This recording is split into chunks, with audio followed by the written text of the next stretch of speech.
왜라는 키워드를 가지고 왔습니다. 저희가 앞서서 주요 뉴스 할 때도 전해드린 내용이죠.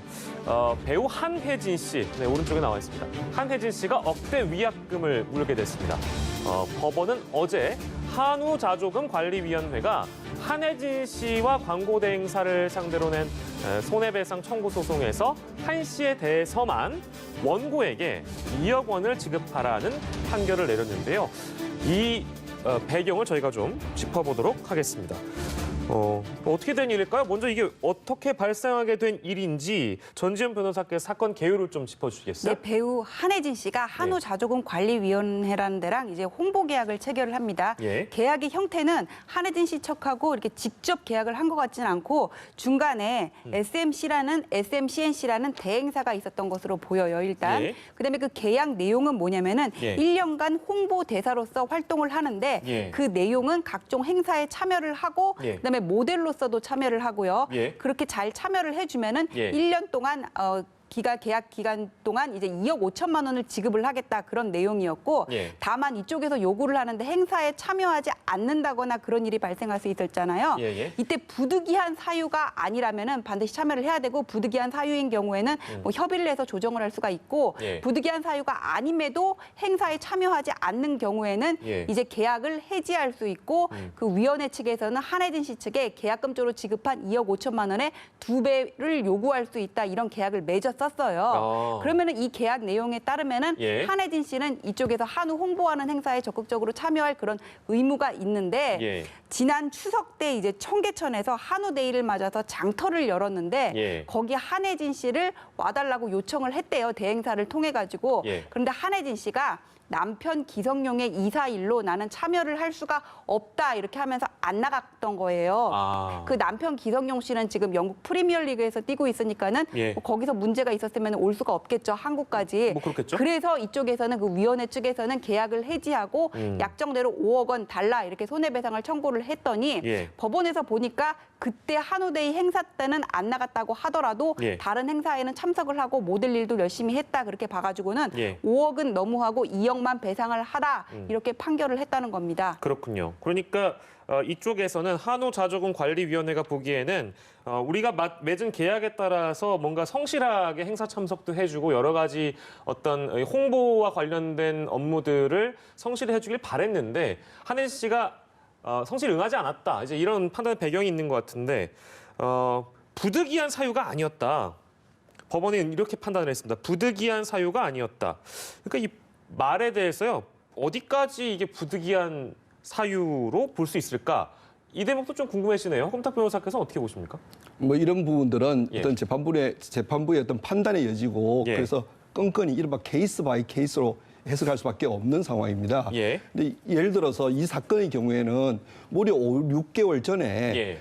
추석을 전후해서 이런 한우 관련 축제가 있을 것이라고 얘기를 하고 출석을 해달라고 했음에도 불구하고 예.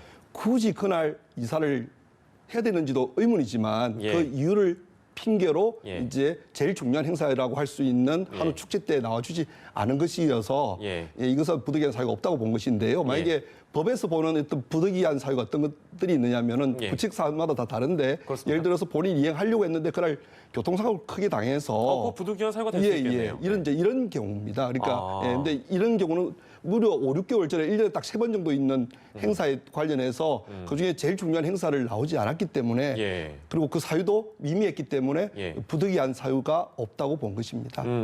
큰 행사이고 그 일정 자체를 모를 리는 없었을 터인데 이사를 이유로 불참을 한 것은 그거는 이제 해석을 어떻게 하느냐에 따라 뭐 다를 수는 있겠습니다만 아까 이제 방금 명시하신 우리가 흔히 얘기하는 그 부득이한 사유라는 것은 뭐 교통사고나 이런 부분들을 이제 정의하는 것이다. 그래 왔다. 저 좀 정리해봤고요. 자, 근데 어쨌든 한혜진 씨 측은 반발을 하고 있습니다. 공식 입장문을 통해서 계약 사항하고 다르다. 분명히 내용이 다르다. 어떤 점을 좀 근거로 두고 있습니까? 그러니까 한혜진 씨 측의 주장은 뭐냐면은 우리는 못 갈 수밖에 없었다. 왜냐하면은 위원회하고 광고 대행사하고 맺은 계약 내용하고 우리한테 전해진 계약 내용하고 다르다. 지금 법원에서는 예. 뭐 한우 행사 3회를 특정을 하고 거기에는 꼭 참석을 했어야 되고 예. 뭐 5개월 전에 이미 통지를 했다고 얘기를 하지만 예, 예. 그 계약서상에 우리가 참석해야 될 정확한 행사 명칭이라든지 날짜가 명시가 안 됐다. 아. 그리고 우리는 통보를 받은 바도 없었고 예. 그때 나는 그런 것도 모르고 영국에 있었고 영국에서 한국으로 갑자기 갈 수가 없어서 예. 못 갔던 건데 그거를 가지고 부득이한 사유가 아니라서 의무가 있었다. 배상할 의무가 있었다. 예. 이렇게 판단하는 거는 잘못이다. 이렇게 얘기를 하고 있거든요. 예. 그래서 항소심에서는 그 양자 간의 계약 내용이 달랐다면 어느 부분이 달랐고 예. 그 참석해야 될 행사가 특정이 있었는지 한혜진 씨한테 통보가 간 시점은 언제인지 그런 것들에 대해서 좀 더 해명을 해야 될 것으로 보입니다. 예, 그렇군요. 그러면 정리하는 차원에서 마지막으로요. 이제 뭐 항소하겠다는 의사를 밝혔기 때문에 이 부분이 이제 법정으로 넘어가게 될 텐데. 그러면 이제 쟁점이 무엇이냐? 지금 이쪽에서 한씨 측은 이렇게 주장을 하고 있고 한우자조금관리위원회의 주장도 또 따로 있을 것이고요. 이제 여러 측면에서 쟁점이 있을 것 같은데 그 쟁점을 정리해 주신다면요. 짧게 좀 부탁드리겠습니다. 예, 원고 입장인 예. 그 한우자조금관리위원회에서는 예. 계약이 나온 그 의무들 이행하지 않았다는 것 주장을 하고 있는 상황이고요. 예. 한혜진 씨는 그만 우리 전 변호사께서 좀 설명해 주신 것처럼 예. 대행사가 있고 한혜진 씨의 소속사가 있는데 예. 아마 여기서 입찰 제안했던 그 내용하고 예. 본인들이 직접 받았던 그 내용하고는 좀 차이가 있다. 예. 따라서 이 차이의 내용을 한혜진 씨 쪽에서 인지하거나 또는 통지를 받았는 사실이 있는지 예. 이 부분이 굉장히 중요한 쟁점이 될 것 같습니다. 그렇습니다.